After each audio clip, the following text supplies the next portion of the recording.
Hello and welcome to Pendant and Ring, Carmilla, Part 3. Chapter 3. We compare notes. We followed the cortege with our eyes until it was swiftly lost to sight in the misty wood, and the very sound of the hooves and the wheels died away in the silent night air. Nothing remained to assure us that the adventure had not been an illusion of a moment but the young lady, who just at that moment opened her eyes. I could not see, for her face was turned from me, but she raised her head, evidently looking about her, and I heard a very sweet voice ask complainingly, "Where is Mamma?" Our good Madame Pendant answered tenderly and added some comfortable assurances. I then heard her ask, "Where am I? What is this place?" And after that she said, "I don't see the carriage. And Matska, where is she?"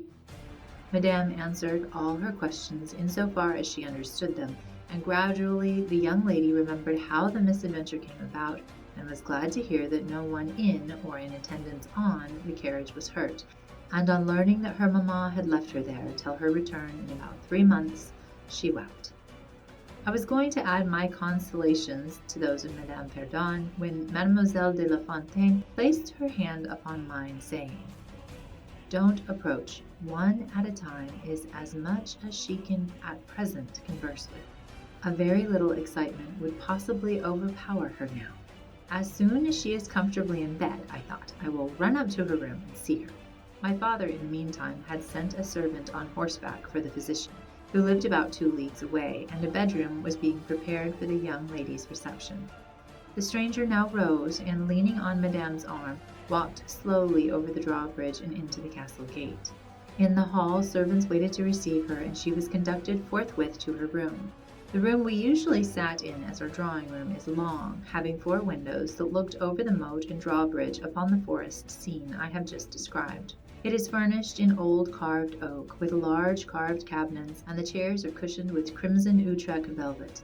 The walls are covered with tapestry and surrounded with great gold frames, the figures being as large as life, in ancient and very curious costume, and the subjects represented are hunting, hawking, and generally festive. It is not too stately to be extremely comfortable, and here we have had our tea, for with his usual patriotic leanings he insisted that the national beverage should make its appearance regularly with our coffee and chocolate. We sat here this night, and with candles lighted, were talking over the adventure of the evening. Madame Pendant and Mademoiselle de La Fontaine were both of our party. The young stranger had hardly lain down in her bed when she sank into a deep sleep, and those ladies had left her in the care of a servant. "How do you like our guest?" I asked as soon as Madame entered. "Tell me about her." "I like her extremely," answered Madame. "She is, I almost think, the prettiest creature I ever saw, about your age, and so gentle and nice." "She is absolutely beautiful," threw in Mademoiselle, who had peeped for a moment into the stranger's room. "And such a sweet voice," said Madame Pendant. "Do you remark a woman in the carriage after it was set up again who did not get out?" inquired Mademoiselle, "but only looked from the window?" "No, we had not seen her." Then she described a hideous black woman, with a sort of colored turban on her head, and who was gazing all the time from the carriage window, nodding and grinning derisively toward the ladies, with gleaming eyes and large white eyeballs, and her teeth set as if in fury. "Do you remark what an ill-looking pack of men the servants were?" asked Madame. "Yes," said my father, who had just come in, "ugly, hang-dog-looking fellows as ever I beheld in my life. I hope they mayn't rob the poor lady in the forest. They are clever rogues, however. They got everything to rights in a minute. I dare say they are worn out with too long travelling," said Madame. "Besides looking wicked, their faces were so strangely lean and dark and sullen. I'm very curious, I own, but I dare say the young lady will tell you all about it tomorrow, if she is sufficiently recovered." "I don't think she will," said my father with a mysterious smile and a little nod of his head, as if he knew more about it than he cared to tell us. This made us all the more inquisitive as to what had passed between him and the lady in the black velvet, in the brief but earnest interview that had immediately preceded her departure. We were scarcely alone when I entreated him to tell me. He did not need much pressing. "There is no particular reason why I should not tell you. She expressed a reluctance to trouble us with the care of her daughter, saying she was in delicate health, and nervous, but not subject to any kind of seizure. She volunteered that, nor to any illusion, being, in fact, perfectly sane. How very odd to say all that, I interpolated. It was so unnecessary. At all events, it was said, he laughed. And as you wish to know all the past, which was indeed very little, I tell you. She then said, I am making a long journey of vital importance. She emphasized the word, rapid and secret. I shall return for my child in 3 months. In the meantime, she will be silent as to who we are, whence we come, and whither we are traveling. That is all she said. She spoke very pure French. When she said the word secret, she paused for a few seconds, looking sternly, her eyes fixed on mine. I fancy she makes a great point of that. You saw how quickly she was gone. I hope I have not done a very foolish thing in taking charge of the young lady. For my part, I was delighted. I was longing to see and talk to her and only waiting till the doctor should give me leave. You, who live in towns, can have no idea how great an event the introduction of a new friend is in such a solitude as surrounded us. The doctor did not arrive till nearly 1 o'clock, but I could no more have gone to my bed and slept than I could have overtaken on foot the carriage in which the princess in black velvet had driven away. When the physician came down to the drawing room, it was to report very favorably upon his patient. She was now sitting up, her pulse quite regular, apparently perfectly well. She had sustained no injury, and the little shock to her nerves had passed away quite harmlessly. There could be no harm, certainly, in my seeing her, if we both wished it, and with this permission I sent forthwith to know whether she would allow me to visit her for a few minutes in her room. The servant returned immediately to say that she desired nothing more. You may be sure I was not long in availing myself of this permission. Our visitor lay in one of the handsomest rooms in the Schloss. It was perhaps a little stately. There was a sombre piece of tapestry opposite the foot of the bed, representing Cleopatra with the asps to her bosom, and other solemn classic scenes were displayed, a little faded, upon the other walls. But there was a gold carving, and rich and varied color enough in the other decorations of the room to more than redeem the gloom of the old tapestry. There were candles at the bedside. She was sitting up, her slender, pretty figure enveloped in the soft silk dressing gown, embroidered with flowers and lined with thick quilted silk, which her mother had thrown over her feet as she lay upon the ground. What was it that, as I reached the bedside and had just begun my little greeting, struck me dumb in a moment and made me recoil a step or two from before her? I will tell you. I saw the very face which had visited me in my childhood at night, which remained so fixed in my memory, and on which I had for so many years so often ruminated with horror when no one suspected of what I was thinking. It was pretty, even beautiful, and when I first beheld it, wore the same melancholy expression. But this almost instantly lightened into a strange, fixed smile of recognition. There was a silence of fully a minute, and at length she spoke. I could not. How wonderful, she exclaimed. 12 years ago I saw your face in a dream, and it has haunted me ever since.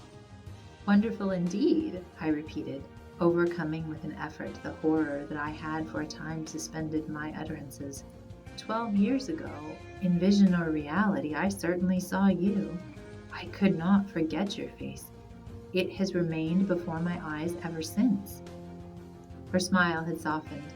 Whatever I had fancied strange in it was gone, and it and her dimpling cheeks were now delightfully pretty and intelligent. I felt reassured and continued more in the vein which hospitality indicated to bid her welcome, and to tell her how much pleasure her accidental arrival had given us all, and especially what a happiness it was to me. I took her hand as I spoke. I was a little shy, as lonely people are, but the situation made me eloquent and even bold.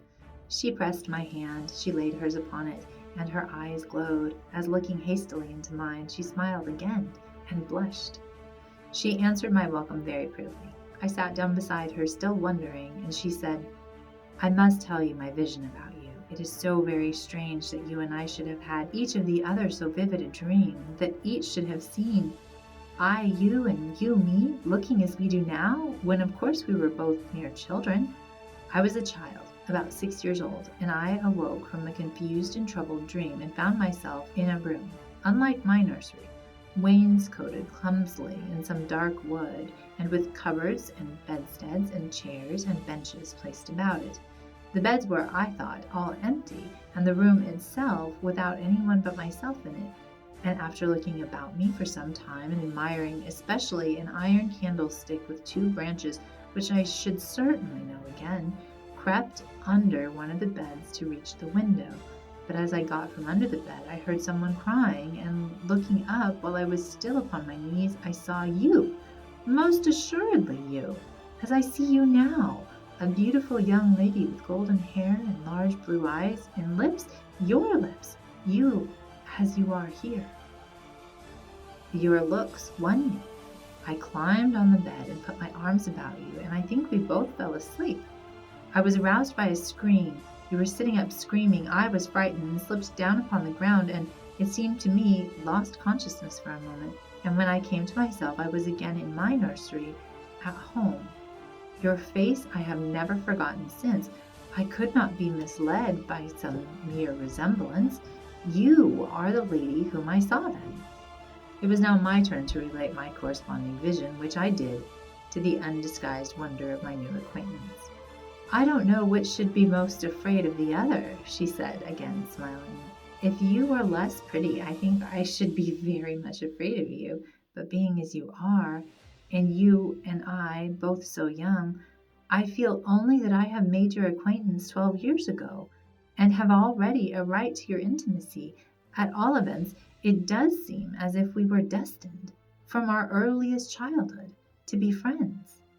I wonder whether you feel as strangely drawn toward me as I do to you. I have never had a friend. Shall I find one now? She sighed, and her fine dark eyes gazed passionately on me. Now, the truth is, I felt rather unaccountably toward the beautiful stranger. I did feel, as she said, drawn towards her, but there was also something of repulsion. In this ambiguous feeling, however, the sense of attraction immensely prevailed. She interested and won me. She was so beautiful and so indescribably engaging. I perceived now something of languor and exhaustion stealing over her, and hastened to bid her good night. The doctor thinks, I added, that you ought to have a maid to sit up with you tonight. One of ours is waiting, and you will find her a very useful and quiet creature. How kind of you, but I could not sleep. I never could with an attendant in the room. I shan't require any assistance, and, shall I confess my weakness? I am haunted with a terror of robbers. Our house was robbed once, and 2 servants murdered, so I always lock my door. It has become a habit, and you look so kind, I know you will forgive me. I see there is a key in the lock. She held me close in her pretty arms for a moment and whispered in my ear, Good night, darling. It is very hard to part with you, but good night. Tomorrow, but not early, I shall see you again. She sank back on the pillow with a sigh, and her fine eyes followed me with a fond and melancholy gaze, and she murmured again, Good night, dear friend. Young people like and even love on impulse. I was flattered by the evident, though as yet undeserved, fondness she showed me. I liked the confidence with which she at once received me. She was determined that we should be very near friends. Next day came, and we met again. I was delighted with my companion, that is to say, in many respects. Her looks lost nothing in daylight. She was certainly the most beautiful creature I had ever seen, and the unpleasant remembrance of the face presented in my early dream had lost the effect of the first unexpected recognition. She confessed that she had experienced a similar shock on seeing me, and precisely the same faint antipathy that had mingled with my admiration of her. We now laughed together over our momentary horrors. Thank you for joining us today. Subscribe for more books and short videos about histories of specific years. See you next time on Pendant and Ring.